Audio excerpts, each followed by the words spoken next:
Good morning to you. Kentucky falls to 4-3 on the season after a loss to Mississippi State Saturday night. The football Cats had no answer for Dak Prescott. The Bulldog quarterback did everything head coach Dan Mullen knew he could do, as Dak accounts for 6 touchdowns, leading State's offense to a season-high 586 yards of total offense, while the Dogs' defense, they forced 3 turnovers and caused havoc for Wildcat quarterback Patrick Towles, who throws this interception and another interception. So 2 interceptions on the night. Here's head coach Mark Stoops after the game. You know, I don't think there's not one bit of panic. You know, that's a good football team that beat us, and we're not. We'll go back to work. Believe me, we'll be excited to practice on Monday and get excited to play Tennessee. There's, the score. Let me tell you, I felt pretty rough after the 3-point loss and the 5-point loss too.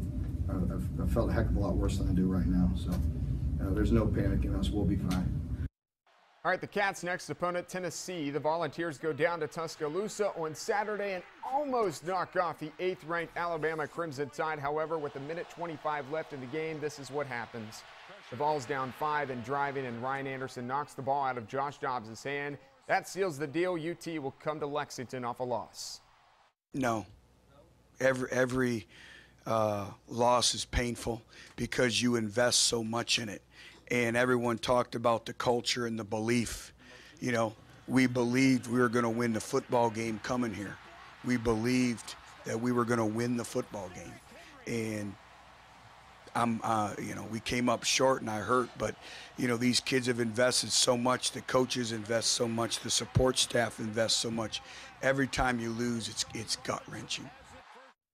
All 4 of Tennessee's losses are by a touchdown or less. The Volunteers will come to the Commonwealth Halloween night, this Saturday night, for a showdown with football Cats. 7:30 kickoff in the SEC Network. Last year, UT defeated UK 50-16. Bye week for the Cincinnati Bengals, but former Louisville quarterback Teddy Bridgewater and the Minnesota Vikings playing on Week 7. Vikings in Detroit on Sunday. Adrian Peterson, not sure if he would play. He was ill all week long. Wasn't sick enough, though, to keep him out from playing in this one. Second quarter, Minnesota down 17-6. Teddy Bridgewater fakes it to Peterson and finds Kyle Rudolph. 17-15. The Vikings trail, though, at the half. Let's go third quarter. Same score.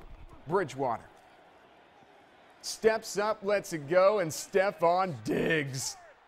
Oh, my goodness. Wide open, but that was a video game type diving grab. Take another look here. Stefon Diggs, 36 yards on the hookup.